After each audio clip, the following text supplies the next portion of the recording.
वाला है। उसके पहले एक अवसर और 3 तारीख को, मैं नहीं बोलूँगा वो, समझ गए ना।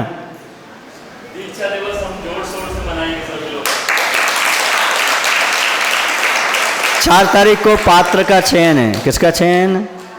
हाँ, वो पात्र का चयन है। देखना है कौन राजा श्रेयांश बनेगा, कौन ऋषभदेव के माता पिता बनेंगे, कौन भाई चक्रवर्ती बनेगा, कौन, सुन रहे आप लोग की नहीं, बेटा चक्रवर्ती बनेगा, उनका भाई बाहुबली कौन बनेगा, ये सब देखने का सौभाग्य आपको प्राप्त होगा।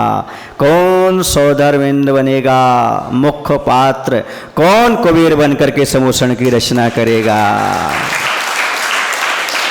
ये आपको अवसर प्राप्त हो रहा है। और अक्षय तृतीया के से जुड़ा हुआ ही है। 4 दिन कौन सा वो होता है, गैप होता है, समझ रहे हैं आप लोग कि नहीं। जैसे पुणे में 4-5 किलोमीटर दूर नहीं होता ना, ऐसे 2-3 दिन कोई दूर नहीं होते हैं। तो अक्षय तृतीया से ही जुड़ करके चल रहा है। और यदि आपने बढ़ चढ़ के उसमें भाग ले लिया तो मैं कहता हूँ जो जिस प्रकार के पात्र की स्थापना निक्षेप से पात्र बन जाते हैं और भावों से बन जाते हैं, निश्चित अगले भाव में उन्हें वह पात्रता प्राप्त हो जाती है।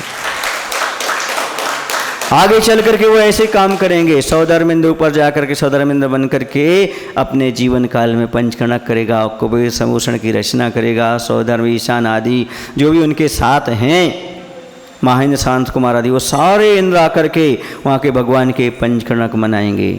अभी तो मनुष्य पर्याय में मना रहे हैं, फिर देव पर्याय में, फिर स्वयं नीचे आएंगे और स्वयं के कल्याणक मनाए जाएंगे। ये अद्भुत अवसर, एक से एक कड़ी जुड़ी रहती है। जैसे मैंने कहा 8वें भाव की कड़ी जुड़ी है। कौन से भाव के संस्कार थे जी?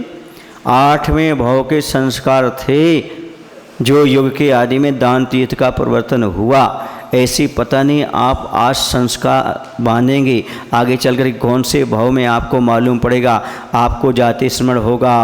अरे पंचम काल था, हुंडा सर्पी काल था, अक्षय तृतीया पर्व था, कुंतुसार का सानिध्य था, वहाँ पर पंचकणक हुआ था, मैंने ऐसा किया था, अरे मैं अब ऐसा कर सकता हूँ, बस वही संस्कार आपको काम में आ जाएगा।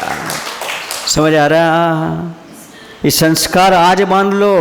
आज कुछ नहीं कर पा रहे हो तो कम से कम संस्कार डालना प्रारंभ कर दो। समझ आ रहा? संस्कारों का एक छोटा सा एग्जाम्पल आपके सामने रख रहा हूँ। एक कोई संत थे, ग्रस्त संत थे, और घर में रहते थे, कुटिया में रहते थे, परिवार में रहते थे, लेकिन इसके बावजूद भी वह क्या करते थे? भिक्षा लेकर के भोजन करते थे। एक गरीब की कुटिया के सामने से वो निकले तो उस कुटिया में खाने के लिए कुछ भी नहीं था। उनके परिजन ही कुछ लेने के लिए बाहर गए थे ताकि बेटे को और स्वयं के लिए आज के भोजन की व्यवस्था हो जाए। इतने गरीब आप तो नहीं हो ना कि आज की व्यवस्था नहीं है। उनके पास ऐसी ही व्यवस्था थी। उसने देखा ही तो बहुत गरीब हैं और साधु थोड़ा पढ़ा लिखा था।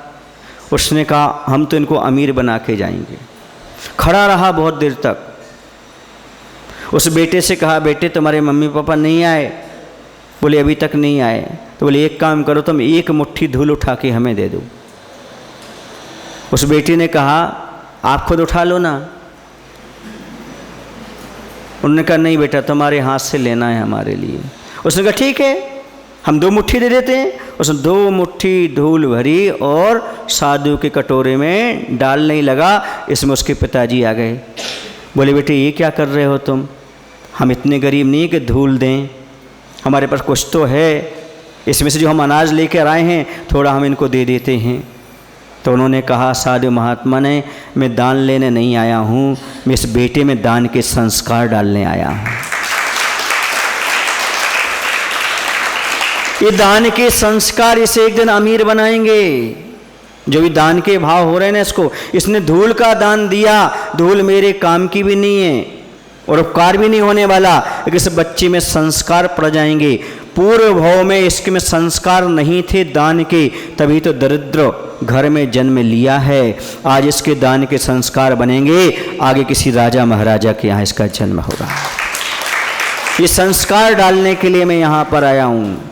मैं नहीं कह रहा हूँ, वो साधु कह रहे थे, संत कह रहे थे। मैं भी यही कहना चाहता हूँ। आचार्य भगवंत ने बुंदेलखंड को चुना और मैं दान के संस्कार डाले। आज बुंदेलखंड वाले सबसे आगे हैं दान पुण्य के बारे में, धन के मामले में।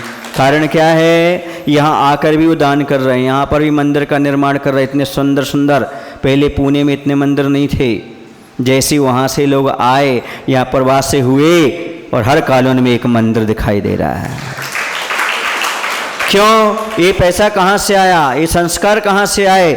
गुरु महाराज एक ऐसे संत थे जिन्होंने आपकी मूंग की दाल और रोटी लेकर के आपको इतना धनवान बना दिया।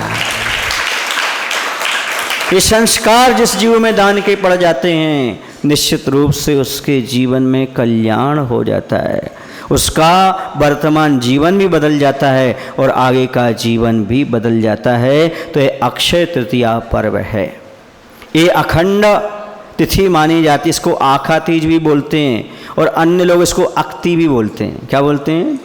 ये बिना सौदे वाला मुहूर्त है, क्योंकि जहाँ पर ऐसा महान कार्य हुआ हो, प्रथम पारणा इक्षु रस से मुनि ऋषभदेव की हुई हो, वो तिथि तो अपने आप में पवित्र निर्मल हो जाती है। इस दिन कोई भी कार्य करना हो पूछा नहीं जाता, चाहे घर में प्रवेश करना हो, चाहे शादी विवाह हो, चाहे कुछ भी हो।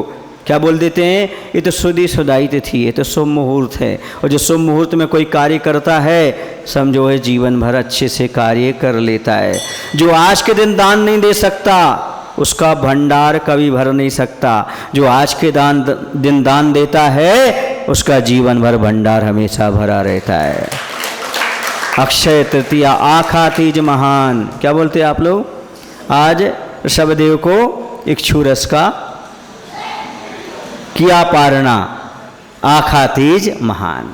ये आखा तीज महान है क्योंकि आज प्रथम तीर्थंकर आदिनाथ के लिए इक्षु रस की पारणा के साथ उनकी आहारचर्या संपन्न हुई थी। समझ आ रहा है आपको कि नहीं? ये महान पर्व है। इसमें आदिनाथ भगवान को हम स्मरण करते हैं, श्रेयांश राजा को भी स्मरण कर लेते हैं, श्रीमती के जीव को भी स्मरण कर लेते हैं, राजा सोम को भी याद कर लेते हैं। और वह अयोध्या और हस्तिनापुर कैसा सजा होगा, उस समय कैसा उत्सव मनाया होगा, जब देवताओं ने रत्न वृष्टि की होगी, पुष्प वृष्टि की होगी, वह कैसा दृश्य होगा, जरा परिकल्पना तो करो।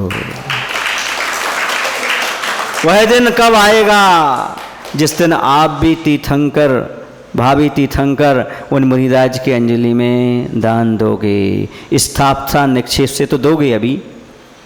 कब? कब?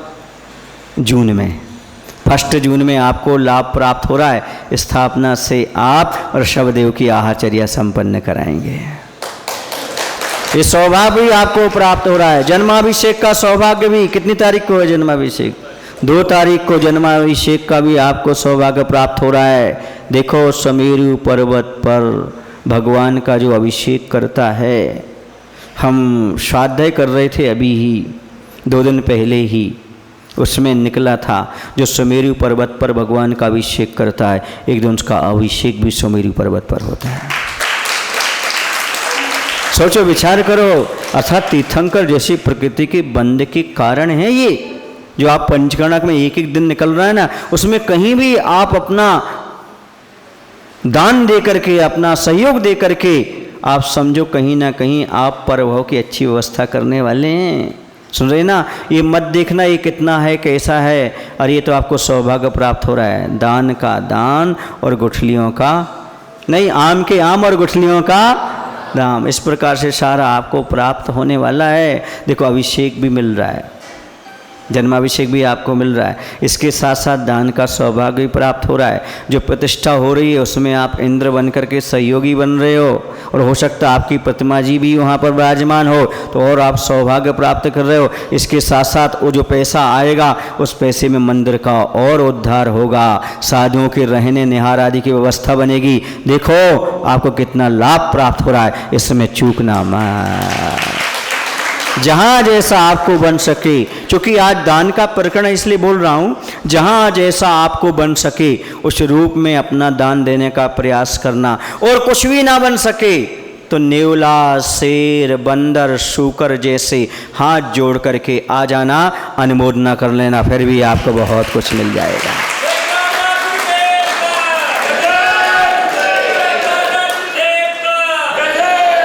पर मैं भगवान से प्रार्थना करूंगा आप ऐसे बन करके ना आए, नेवला, शूकर, सिंह, बंदर बन के ना आए, आप इंसान बन करके, इंद्रंदाणी बन करके आए तो आपको बहुत कुछ लाभ प्राप्त होगा। पंचगणक देखने नहीं आना, पंचगणक मनाने आना, वरना देखते रह जाओगे, दूसरों के पंचगणक हो गए आप भी देखते रह जाओगे। यदि आपको स्वयं का पंचगणक मनवाना है तो पंचगणक मनाने आना, पंचगणक देखने मत आना। देखने वाले दूर से देखते रह जाएंगे जब समोषण लगेगा तो, और जो समोषण में मनाएंगे उनका समोषण में प्रवेश होगा, वहां अंदर जाकर के वो मनाएंगे। आपको क्या बनना, बाहर बाहर वाले कि अंदर अंदर वाले? बोलो ना भाई। तो बंदर बन के मत आना, अंदर आना हो तो। अनुमोदना नहीं करना, हमें कृत कारित करना भी है, करवाना भी है। समझ रहे? जो नहीं कर पा रहे उसकी अनुमोदना करना है। लेकिन आपके पास हाथ है, नेवला के पास हाथ नहीं थे, पैर थे। शेर के पास, हाँ सुने आप लोग नहीं, आपके पास शूकर के पास हाथ नहीं, आपके पास क्या है? ध्यान रखो, इस भाव में आपको हाथ मिले हैं। यदि हाथ का उपयोग नहीं करोगे दान देने में, हाथ का उपयोग नहीं करोगे अभिषेक में, हाथ का उपयोग नहीं करोगे पूजन करने में, पंचकणक प्रतिष्ठा में, तो यदि अगले भाव में तुम्हारे हाथ पैर में बदल जाए तो मैं जिम्मेदार नहीं हूँ।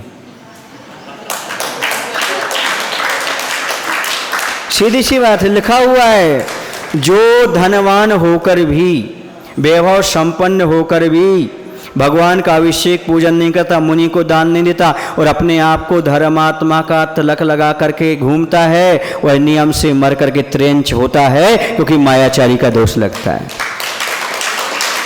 मात्र माला पहनने मत आना, मात्र तिलक लगवाने मत आना, आना हो तो 3 लोग के तिलक बन जाओ, ऐसी भावना से आना।